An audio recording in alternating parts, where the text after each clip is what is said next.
Buenas tardes a todos. Con la venia del señor presidente de la mesa. En primer lugar, agradecer, como corresponde, a los organizadores del evento, al doctor Federico Lee, a Patricia Antón, que son nuestros corresponsales y que han hecho un trabajo fantástico y admirable y que desde ya se reconoce. También el rigor implica el reconocimiento y el agradecimiento al Instituto Colombo Panameño, que con gran generosidad nos ha permitido colaborar y participar de esta actividad, que sin su valioso aporte esta actividad no se estaría desarrollando de la exitosa manera que está hasta este momento. Y por último, testimoniar en la persona de una amiga muy querida, Cora Farías de Venezuela, que siendo uno de los importantes motores de esta actividad y siendo el espíritu del Panamericano, por motivos familiares tuvo que abandonar abruptamente esta convocatoria porque tuvo la triste noticia del deceso de su señor padre. Por lo tanto, nuestro recuerdo y nuestro presente, nuestra presencia para ella, que va rumbo a su casa a acompañar a su señor padre. La independencia del Poder Judicial tiene una importancia en el concepto del debido proceso que para todos debería ser una cuestión que ni siquiera tenemos que abordar, porque a la esencia del proceso y del debido proceso es la circunstancia que el que ejerce la actividad jurisdiccional tenga dos atributos fundamentales. Uno de ellos, sin duda alguna, es la imparcialidad, en la cual no voy a extenderme porque probablemente va a ser además el fundamento de la conferencia de mi maestro Alvarado, que tengo entendido que continúa con su actividad luego. Pero entendiendo la imparcialidad como este fenómeno de tres elementos: la imparcialidad propiamente tal, no tener interés personal en el pleito; la imparcialidad, concepto acuñado por don Niceto Alcalá Zamora, va a decir no ser parte del conflicto; y en tercer lugar, entendiendo la imparcialidad como la independencia, esto es, no tener sujeción el órgano jurisdiccional respecto de las partes del conflicto. En la técnica procesal preferiría pensar que la independencia deberíamos entenderlo en dos esferas. En una esfera, sin duda alguna, que paralela o transversal, vale decir,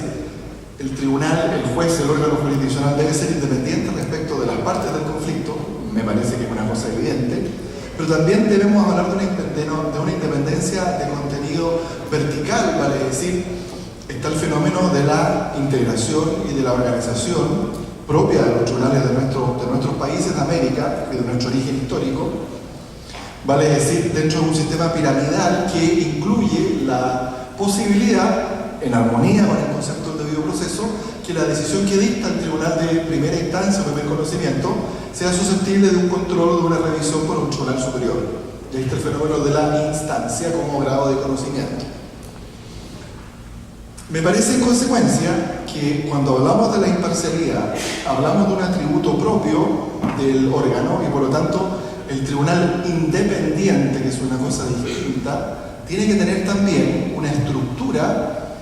que le permita generar su propio convencimiento a propósito de las normas jurídicas invocadas y por supuesto de los hechos que se han discutido y que se han tenido por acreditados en el proceso. Pero la independencia, cuando la enfocamos desde el fenómeno de la verticalidad, choca violentamente en algunos casos con el fenómeno de la jurisprudencia, porque es evidente que los jueces, en conocimiento de las normas y de las interpretaciones de sus tribunales superiores, es un antecedente que tienen a la luz y en vista al momento de resolver. Pero además también, y esto lo digo desde la perspectiva de la necesaria protección que debe tener el órgano jurisdiccional y los jueces, y fundamentalmente los jueces del primer escalafón de cada organización jurisdiccional, los jueces también tienen que tener independencia de criterio al momento de resolver, no pensando en lo que su superior jerárquico ha resuelto o va a resolver o tiene como criterio interpretativo de resolución. Alguna experiencia judicial tengo, alguna experiencia también de conocimiento de la jurisprudencia también tengo, y esto se da fundamentalmente cuando el juez, conocedor del derecho, tiene que interpretar una norma y tiene que resolver si esta norma la va a aplicar o no o darle un alcance o sentido o no a un caso concreto. Y si en este escenario el hecho que él conozca cómo piensa, cómo razona y cómo ha resuelto en un caso concreto un superior, si ese antecedente no es el que define y resuelve cómo se inclina en la decisión. Y esto, ya hablo solo ahora de la experiencia propia de mi país, y sin pretender darle recetas ni lecturas a nadie,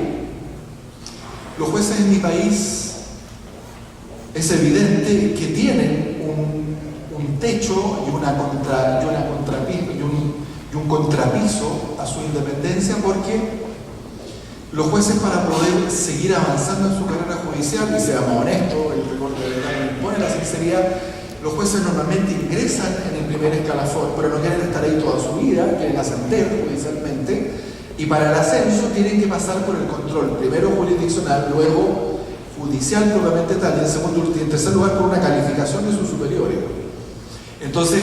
muchas veces en mi país ha sucedido que el juez de primera instancia no quiere tener problemas con su superior y por lo tanto asume el razonamiento que tiene ya adoptado y resuelto el superior, y esto a veces, y desgraciadamente no pocas veces, constituye el elemento que define cómo se inclina en la resolución del conflicto. Y por lo tanto, la independencia como elemento esencial de la imparcialidad de los tribunales y de los órganos jurisdiccionales de nuestros países tiene un evidente contrapeso, tiene una evidente cortapisa a la posibilidad que el juez pueda, de forma autónoma, vale decir, con el mérito del proceso, de acuerdo a las normas legales invocadas, conociendo la jurisprudencia, si este elemento que define su decisión es exclusivamente los tres anteriores, o si este elemento que yo estoy mencionando, quizás denunciando, esto es el estar en conocimiento de cómo piensa el superior, sea el eje que define su decisión. Me parece de la mayor importancia, junto con el fenómeno de la independencia vertical, el contar con poderes judiciales efectivamente independientes. Y ahora hablo solo de la experiencia chilena, teniendo en consideración lo que dijo el doctor Sini, que en algunos países, para bien o para mal, no voy a hacer un curso valórico en este momento, escapa a los alcances de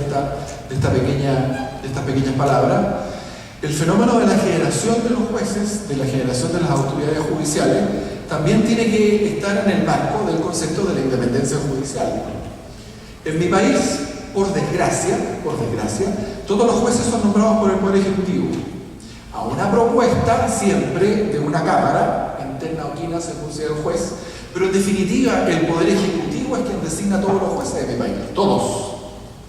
Y entonces cuando al presidente de la República le llega una terna para nombrar un cargo vacante o para servir el cargo de un miembro de una Cámara, de un tribunal de segunda instancia, teniendo todos los tres de la terna o la quina según corresponda los méritos y los atributos y cumpliendo con las reglas, el presidente de la República va a hacer una pregunta y siempre es la misma.